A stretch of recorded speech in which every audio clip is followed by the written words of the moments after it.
Hello everybody, ladies and gentlemen, boys and girls, welcome back to the Quick Take and welcome back to a brand new video on the channel. Before I get started with the video, I am running a giveaway with ownersaber.com, giving away 3 King of London lightsabers.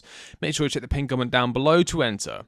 On the 28th of January 2022, Dusan Vlahovic completed his move from Fiorentina to Juventus in a deal worth over 80 million euros. Expectations were high following the Serbian's impressive form with the Violas, but sometimes expectations aren't always met.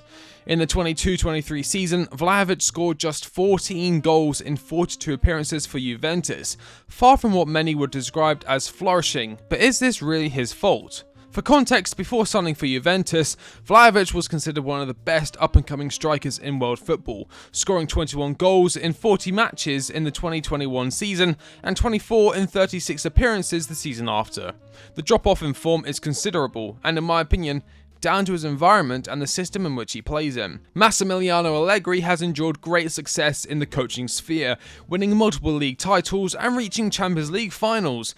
However, football is an ever-changing game and Allegri's style of play has fallen behind the status quo. Where some managers like Pep Guardiola like to instill a set pattern of play in which every player knows exactly what they're supposed to do in each given scenario, Allegri instead prefers to provide his side with guidelines whilst encouraging players to use their own brilliance in order to break down teams and score goals.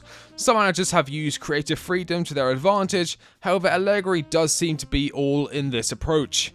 Football has evolved to a point where even the teams of lower standings in the league table are capable of executing a stifling press and initiate eyebrow-raising build-up play, leaving Allegri's almost nonchalant style of managing outdated and ineffective. It appears to me Vlahovic has been made the victim of this approach, lacking any real support from the players in and around him to create a wealth of chances for the Serbian to put away. Whether you agree with me or not, Juventus are far from the dominant force they once were. It's no wonder Vlahovic has struggled to the extent that he has. As of today, Chelsea and Juventus remain in discussions for a deal in which Juventus take Lukaku in exchange for the 23-year-old striker plus 40 million euros, a deal which has many Chelsea fans reeling. There have even been reports that Dusan Vlahovic has agreed personal terms with the London club and, if all goes well, the Serbian will earn 10 million euros per year.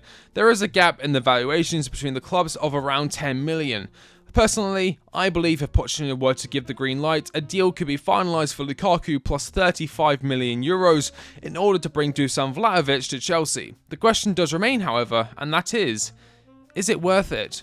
Well, yes. Firstly, it brings to a permanent end the frustrating saga that has been Romelu Lukaku's time at Chelsea. We will no longer have to worry about potentially interested clubs or lack thereof, along with his staggering £325,000 per week wage, which has been a thorn in our side as we've attempted to lower the club's overall wage bill. He has been nothing short of a parasite, causing discomfort, providing nothing while seeping the club dry. He is also 30 years old, a stage in his career where his value will do nothing but depreciate, so to use him in a deal in order to get a discount on a massively underrated striker in Dusan Vlahovic is good business.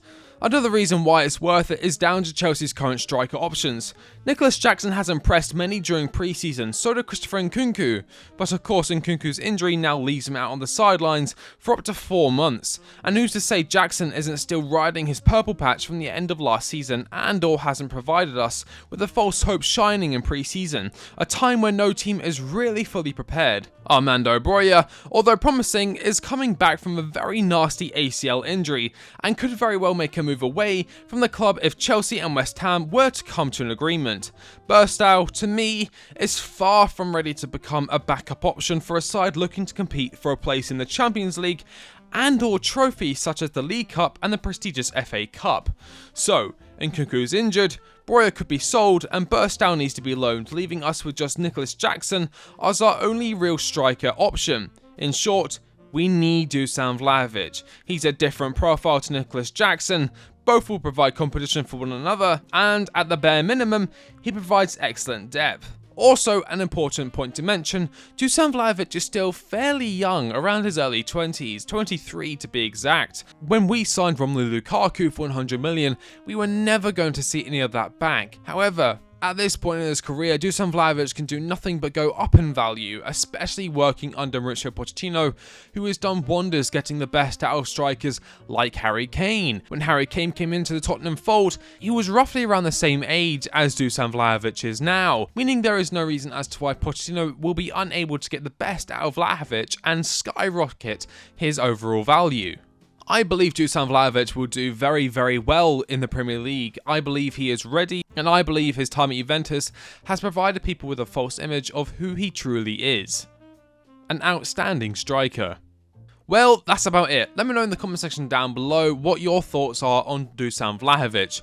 Do you think 35 plus Lukaku is a fair deal for the Serbian striker? How many goals do you think he'd score for us in his first season in blue? If you haven't already, make sure you like, comment and subscribe. Again, I will be giving away 3 King of London lightsabers at 15,000 subscribers, so make sure you enter the giveaway down below. Check the pinned comment. I've been The Quick Take, and I'll catch you on the next one. See you later.